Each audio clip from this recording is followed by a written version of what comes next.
Allah menciptakan bumi dengan gunung-gunung, lautan dan tumbuh-tumbuhan, langit dengan matahari, bulan dan bintang-bintang, dan para malaikat sebagai perantara antara Allah Subhanahu wa Ta'ala dan hamba-hambanya, terutama para rasul dan nabi. Ini adalah penciptaan jenis makhluk yang berbeda, yang hidup di bumi, memeliharanya, menikmati tumbuh-tumbuhannya, mengelola kekayaan yang tersembunyi di dalamnya, dan menyebarkan suksesi generasi melalui waktu yang telah ditetapkan baginya. Ketika para malaikat diberitahu oleh Allah Subhanahu wa Ta'ala tentang kehendaknya untuk menciptakan makhluk lain, mereka khawatir karena dosa-dosa yang dilakukan tanpa disadari. Seperti lalai dalam melaksanakan syarat dan kewajiban. Mereka berkata kepada Allah Subhanahu wa Ta'ala, "Wahai Tuhan kami, mengapa Engkau menciptakan makhluk selain kami? Kami memuji, bertasbih, menyembah dan memuji nama-Mu tanpa henti setiap saat, tetapi makhluk-makhluk yang Allah ciptakan dan turunkan ke bumi, untuk menguasai kekayaan alam yang tampak di atas mereka, dan yang terpendam di dalam diri mereka,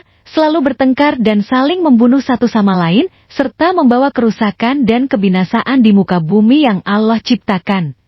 Dia berkata, "Hanya Aku yang mengetahui hikmah dari anak-anak Adam untuk memerintah di bumiku. Ketika Aku telah menciptakannya dan meniupkan ruh ke dalamnya, kalian akan bersujud di hadapan ciptaan yang baru dan memberi penghormatan." Pada saat itu, Allah menciptakan Adam dari segumpal tanah liat yang kering, hitam, dan berlumpur. Setelah bentuknya sempurna, ruh ciptaan Allah ditiupkan ke dalam dirinya, dan dia berdiri tegak sebagai manusia yang sempurna. Iblis membangkang dan tidak mematuhi perintah Allah dan menolak untuk taat. Dan malaikat pun segera bersujud di hadapan Adam dan memuji ciptaan Allah. Namun iblis merasa bahwa ia lebih terhormat, lebih unggul dan lebih hebat dari Adam. Kebanggaannya akan asal-usulnya yang terbuat dari api membuatnya sombong dan merendahkan Adam, sampai-sampai dia tidak menghormati Adam dengan cara yang sama seperti para malaikat lainnya, meskipun Allah telah memerintahkannya untuk melakukannya.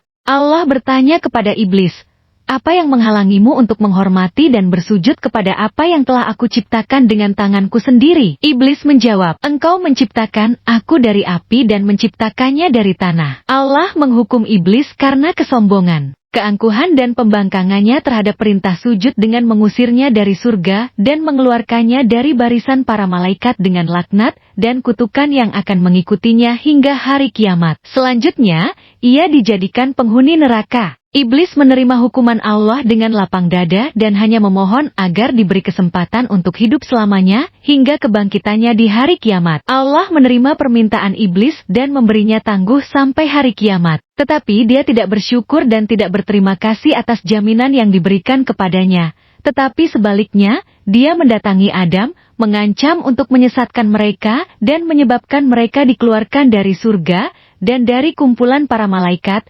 menjauh dari jalan yang benar, membujuk mereka untuk mengikuti jalan yang salah bersamanya, membujuk mereka untuk melakukan dosa dan hal-hal yang dilarang, menggoda mereka untuk mengabaikan ajaran agama, dan mempengaruhi mereka untuk tidak bersyukur atau melakukan perbuatan baik. Kemudian Allah berfirman kepada iblis yang terkutuk itu, "Pergilah bersama pengikut-pengikutmu, yang akan menjadi bahan bakar api neraka, dan bahan bakar neraka. Engkau tidak dapat menipu hamba-hambaku yang beriman kepadaku dengan sepenuh hati, dan memiliki akidah yang kokoh." Allah ingin menghilangkan pandangan rendah para malaikat terhadap Adam, dan meyakinkan mereka tentang kebijaksanaannya, dalam menunjuk alam sebagai penguasa bumi. Maka dia mengajarkan Adam nama-nama benda-benda di alam semesta, dan mempresentasikannya di hadapan para malaikat sebagai berikut, "Jika kalian benar-benar merasa bahwa kalian lebih mengetahui dan lebih memahami daripada Adam, beritahukanlah kepadaku nama benda-benda itu. Beritahukanlah kepadaku nama-nama benda ini,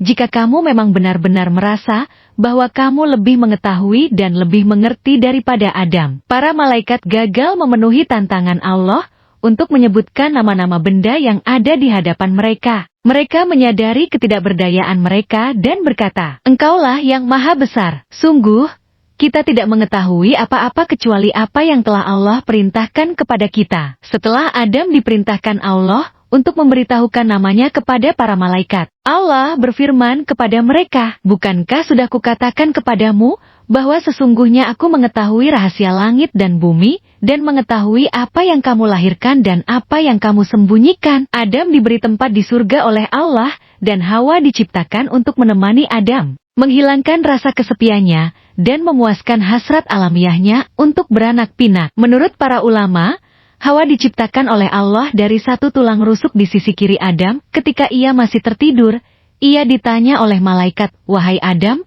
makhluk apakah yang ada di sampingmu itu?" Adam menjawab, "Itu adalah seorang wanita, seperti yang Allah kehendaki." Malaikat itu bertanya lagi, "Siapa namanya?" Jawab Adam, "Hawa." "Untuk tujuan apa Allah menciptakan makhluk ini?" Malaikat bertanya lagi dan Adam menjawab, "Untuk mendampingiku, untuk memberiku kebahagiaan dan memenuhi kebutuhanku sesuai dengan kehendak Allah."